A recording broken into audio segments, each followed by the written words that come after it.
Just minutes from downtown Frankfort, Kentucky, lies J. Mattingly, 1845 Distillery. Sam Deeds here. I am the Executive Director of Mogadishu, Kentucky, and we are back at J. Mattingly again this year to do a Mogadishu, Kentucky bourbon blend. Happening inside right now, we have active duty and former military members sampling the barrels to come up with this year's unique blend. This year, the beneficiaries will again be the Three Rangers Foundation, Blue Skies for the Good Guys and Gals Warrior Foundation, and we are adding the Night Stalker Association. Can't wait for you all to taste this year's blend and support those three amazing charities. And also, we cannot say thank you enough to Jeff Mattingly and all the staff at J. Mattingly 1845 for the continued support of the Mogadishu, Kentucky.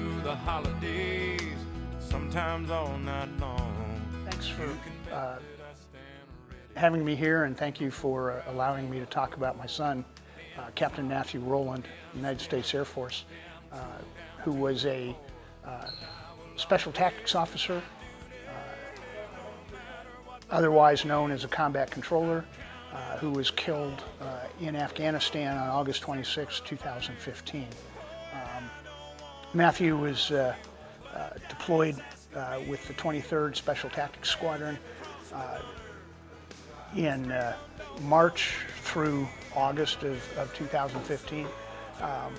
Was down at what used to be Camp Baston, Camp Leatherneck in the Helmand Province in Afghanistan. Had been there for several months, and they were surging Special Operations Forces into the Helmand Province as things were kind of heating up down there.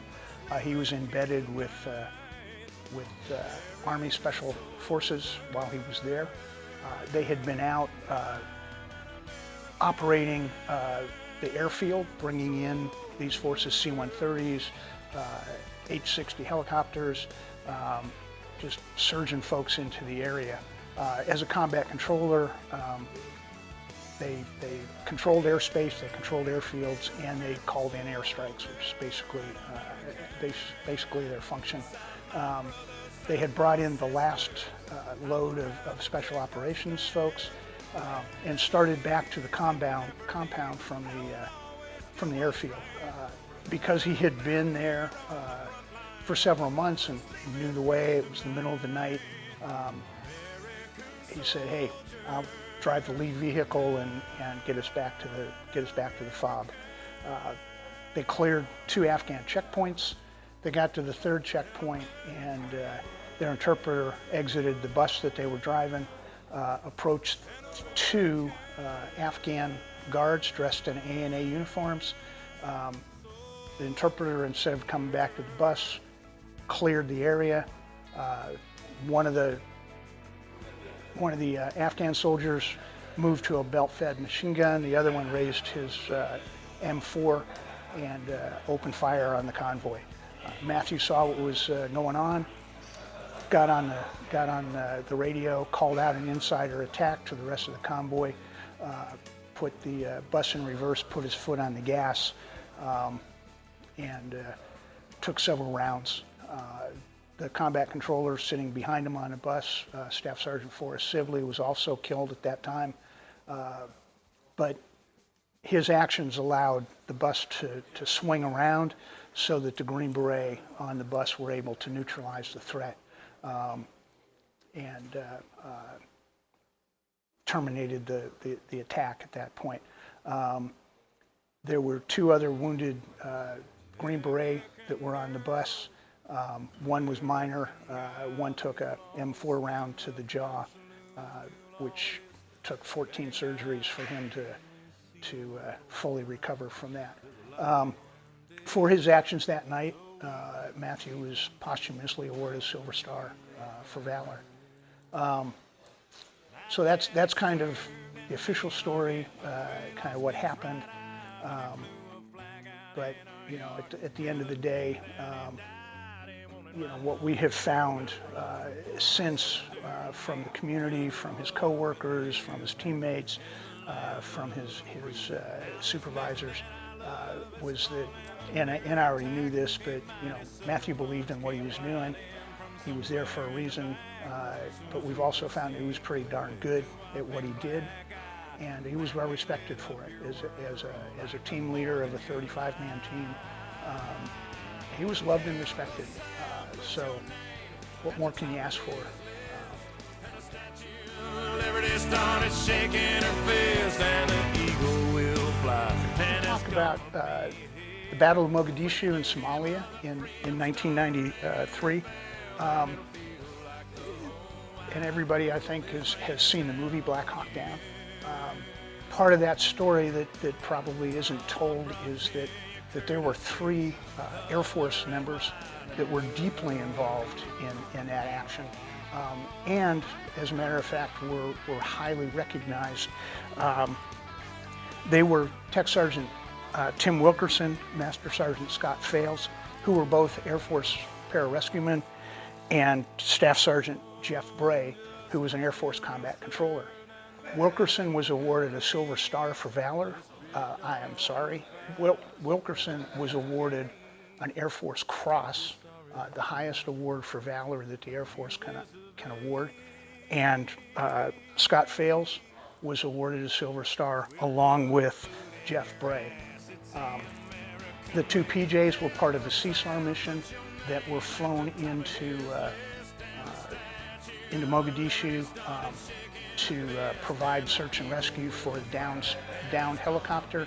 They fast roped into the area, and as they were fast roping into the area with 13 Rangers, the helicopter took a RPG strike, hung around until everybody was on the ground, and then exfilled back to and recovered the aircraft. Wilkerson and Fales established a triage point and went to the incident site. Wilkerson actually pulled all of the wounded Rangers out of the helicopter, determined that the pilots had both died in the crash. And Bales, as he was setting up the triage point, actually was wounded. And so for the next 18 hours, the 2 of them provided rescue and medical care for the rest of the Rangers that were basically trapped and surrounded. Bray, the combat controller, was embedded with one of the Ranger battalions or Ranger groups that was also stuck in the area because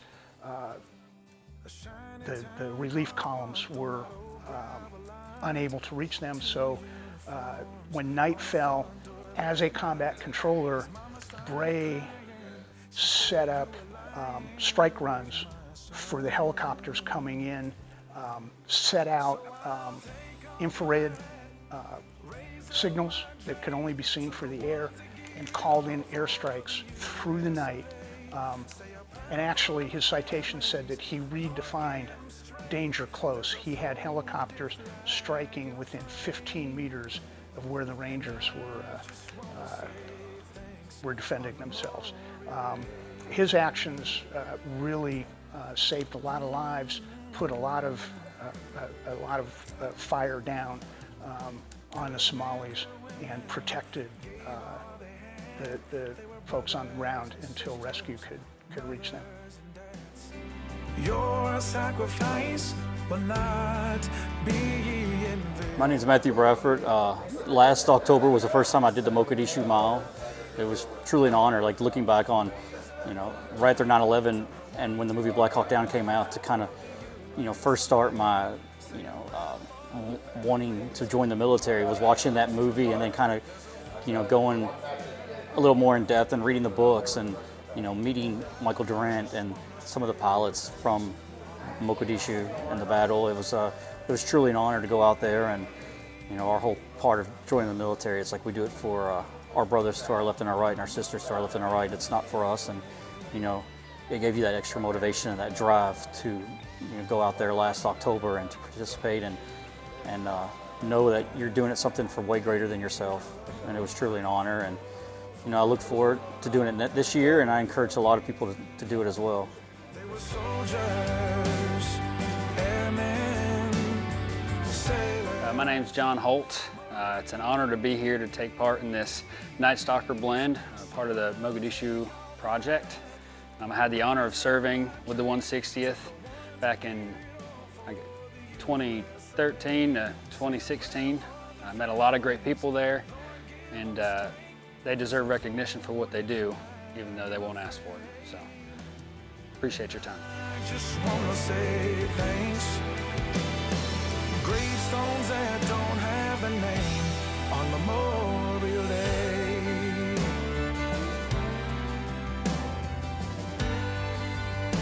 Mike Durant, I was a pilot in the 160th Special Operations Aviation Regiment. I got there in 1988 actually and stayed for 13 years. And I think you'd hear that from a lot of different people that serve there. It's just an amazing unit with an amazing mission that supports, we call them the customers. These are the special operators that we take into combat or train with that are the most elite forces in the world. And we're proud to provide the kind of support that we do to those incredible units and people. Probably the most notable thing that happened in my career was when I was in Somalia. I was shot down, one of many aircraft that were shot down on October 3rd, 1993. Most people know this as either the Mogadishu Mile or Black Hawk Down. That's the sort of the two terms that resonate with most people. I was shot down, captured, I lost my whole crew.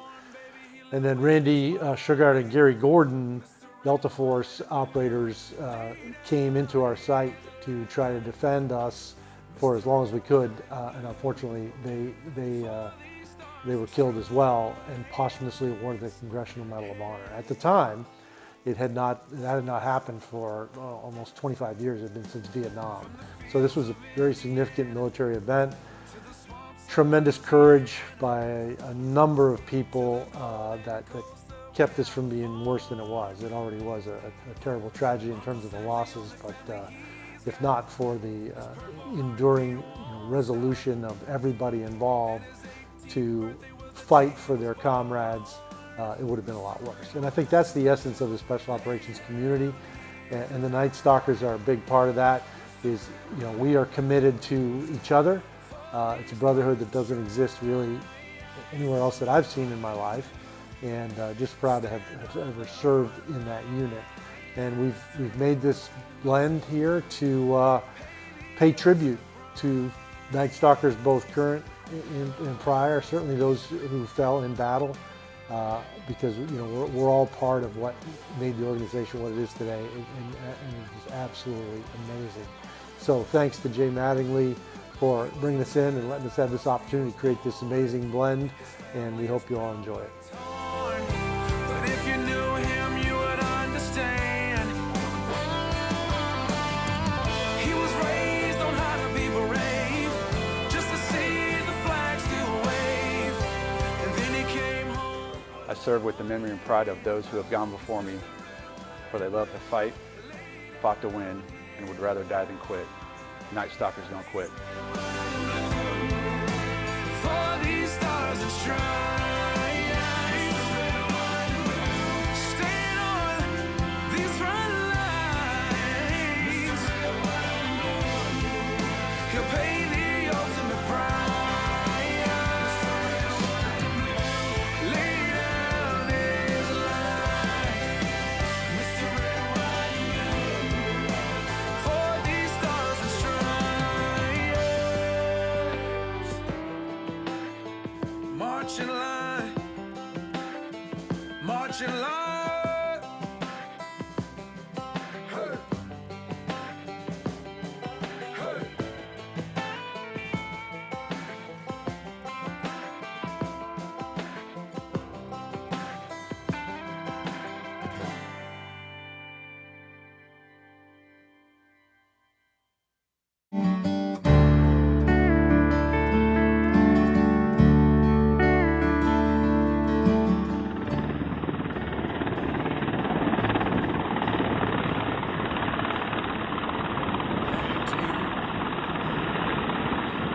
Number on his back, captain of his high school football team.